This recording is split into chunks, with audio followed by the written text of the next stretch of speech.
الخوف الحقيقي ماشي هو ملي كتكون بوحدك في الظلام وكتسمع شي تقرقيب. لا، هذاك خوف غريزي. الخوف الحقيقي، الرعب اللي كيجمد الدم في العروق، هو ملي كتكون وسط دارك، وسط عائلتك، وكتحس باللي كاين شي حد غريب بيناتكم، شي حد اللي وجهه مألوف ولكن روحه جاية من جهنم. سميتي عبد السلام، وهاد القصة اللي غنعاود لكم اليوم حلفت ما نعاودها لحد، ولكن التقليد كيقتلني. خاصني نخرج هاد السم من قلبي قبل ما نسطع. كلشي بدا في واحد النهار ديال الخريف. الجو كان مغيم والسما كحله بحال قلب شي ساحر. كنا ساكنين في واحد الدوار معزول نواحي خنيفره، حدا واحد الغابه قديمه كيسميوها الناس القدام غابه البكاي. كيقولوا بلي اللي دخل ليها ورا العصر كيتخطف. ولدي ياسين كان عنده 7 سنين، دري زوين ضحوك عزيز عليه يلعب في الجريده قدام الدار. كنت جالس كنقاد شي دوزان في المخزن، وكان صوته كيجي لودني وهو كيلعب بالكره. طاق طاق طاق، صوت الكره كتضرب في الحيط. وفجأة سكوت، داك السكوت اللي كيجي قبل العاصفة. سكوت ثقيل خنقني. خرجت كنجري كنعيط ياسين ياسين، ولكن الجواب كان غير صوت الريح كيصفر الشجر، والكرة ديالو بوحدها كتحرج وكتحبس عند عتبة الخا. ما فكرتش 2 مرات، دخلت للغابة، غير خطيت الخطوة الأولى بين الشجر حسيت بالجو تبدل. البرد ولا قارص، ريحة الغمولية والتراب المننتيع مراتني فيه. الضوء ديال النهار بدا كيقلال، وخا مازال ما طاح الظلام ديال بصح، بحال إلا الشجر كيمص الضوء. بقيت كنعيط وتخنقت في الحلق ديالي. ياسين وليدي فين مشيتي؟ الصدى ديالي كان كيرجع ليا مبدل، بحال شي حد كيقلدني باستهزاء. الغابة كانت ساكتة، سكات الموت، ما كاين لا طير كيزقزق لا حشرات، غير صوت رجليا كيعفطوا على الورق اليابس. قرش قرش. بديت كنتوغل لداخل، وكل خطوة كنزيدها كنحس باللي شي عينين مراقباني. ماشي عينين ديال حيوان، لا، عينين ديال شي حاجة عاقلة خبيثة. قلبي كان كيضرب في صدري بحال الطبول ديال الحرب. في واحد اللحظة شفت شي حاجة معلقة في واحد الشجرة قديمة، جدعها ملوي بحال شي حنش. قربت كنجري، كانت الفردة ديال صباط ياسين. هزيتها ويدي كترعد، كانت دافية، يعني كان هنا قبل لحظات. شديت الصباط في صدري وكملت الطريق. فجأة بديت كنسمع همسات، أصوات رقيقة بحال حفيف الشجر، ولكن فيها كلمات ما مفهومينش، لغة قديمة وحرشة. جابوه دمو حلو. دورت وجهي يمين واليسار، ما كاين حد. واش بديت كنحماق؟ الظلام طاح دقة واحدة، الغابة ولات كحلة زحلة. شعلت البريكة ديالي حيت التليفون ما بقاش فيها الريزو، والضو ديالو ضعاف. الضو ديال العافية كان كيلعب في الظلال وكيصور ليا خيالات كيتحركوا بين الشجر. شفت خيال صغير كيجري بحال القامة ديال ياسين. جريت موراه بالعقل، تشرطت في الوجه بالشوك، طحت ونط كنغوت بسميتو. الخيال كان كيجرني لواحد المنطقة في قلب الغابة، بلاصة خاوية من الشجر وفيها غير الحجر الكحل استفوه الناس القدام على شكل دوائر.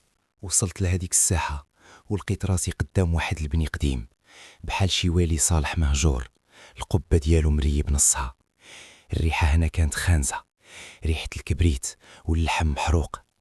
الخوف جمدني، ولكن الحب ديالي لولدي كان أقوى. قربت لهداك الوالي المهجور. الباب كان خشبي ومرشي، دفعته وتسمع داك الصرير المزعج غيط. الداخل كان الظلام والبرد، برد ماشي طبيعي. ضويت بالبريكة وتصدمت. الحيوط كانت عامرة بالكتابة، جداول، طلاسم وأسماء ديال الجن مكتوبة بالصمغ الكحل والحمر. وفي الوسط كانت حفرة غارقة بحال شي بير ناشف. تميت غادي للحفرة وسمعت صوت بكاء مكتوم كيطلع من الداخل. بابا اعتقني. كان صوت ياسين، ولكن الصوت كان مبدل شوية، بحال إلا كيخرج من شي قادوس فيه واحد الصدى معدني. ياسين، أنا جاي يا وليدي. ما كانش عندي حبل، ولكن كانوا جدور ديال الشجر هابطين في الحفرة. توكلت على الله وهبطت. الحفرة كانت ضيقة وكتزلق، ريحة التراب والموت كانت كتزيد تقوى.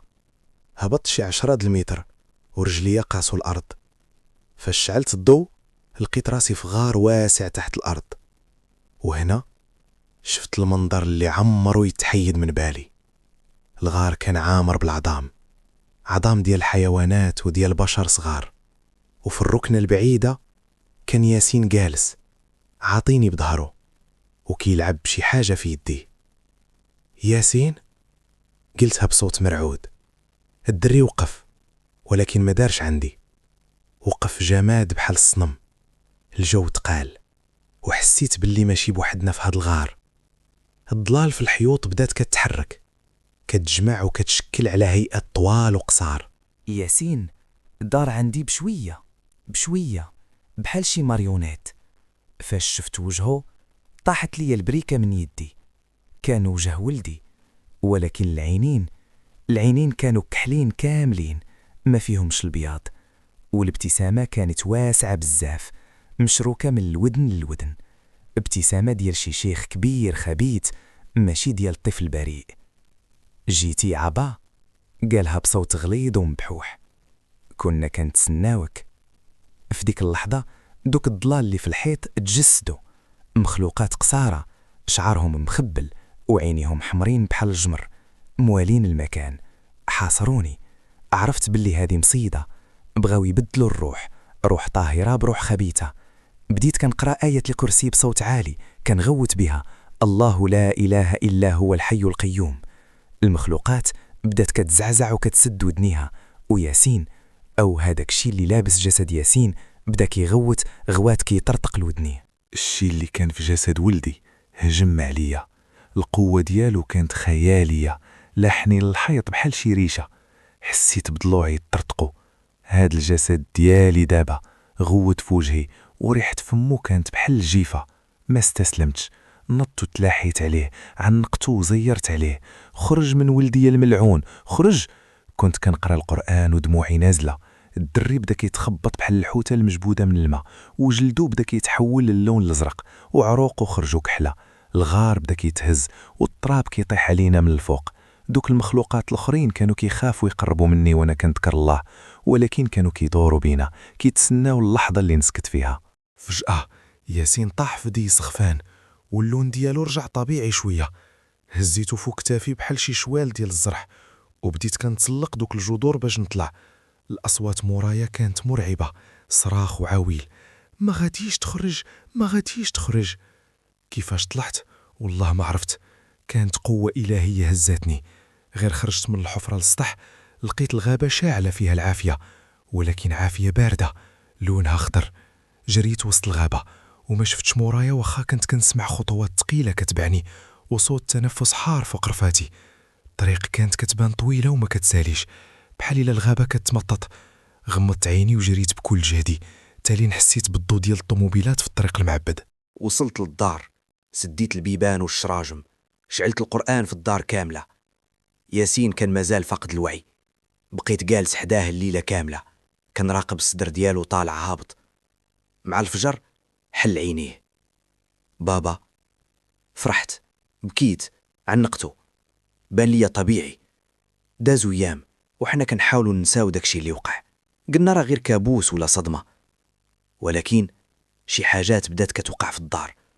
الماكلة كتخماج دغيا، الحيوانات كتهرب من ياسين، والمشاش ديال الزنقة كيبداو يهروا ملي كيشوفوه. والحاجة اللي خلاتني نشك هي واحد الليلة نط نشرب الماء، ولقيت ياسين واقف في الكوزينة في الظلام كياكل اللحم خضر، كياكل بناهم وحاشية. ملي شعلت الضوء مسح فمه وابتسم ليا ديك الابتسامة الواسعة اللي شفت في الغار. سديت الباب ديال بيتي وتخشيت في فراشي كنرتعد. دابا داز الشهر، ولدي كيبان للناس دري عادي، كيقرا كيلعب، ولكن انا عارف الحقيقة. انا عارف باللي الليلة اللي هبطت فيها لداك الغار جبت معايا شي حاجة، وما جبتش ولدي. كل ليلة ملي كيطيح الظلام كيجي يوقف حدا الناموسية ديالي، كيبقى واقف ساعات كيتنفس بصوت عالي ويشوف فيا فاش كنكون داير راسي ناعس، وقبل ما يخرج كيهمس في ودني بصوت ماشي ديالو: شكرا حيت خرجتيني يا با، انا عايش مع وحش في داري وما قادش نقولها لحد حيت شكون غادي تيقني. ودابا وانا كنكتب هاد القصه كنسمع البواني ديال الباب كيدور بشويه،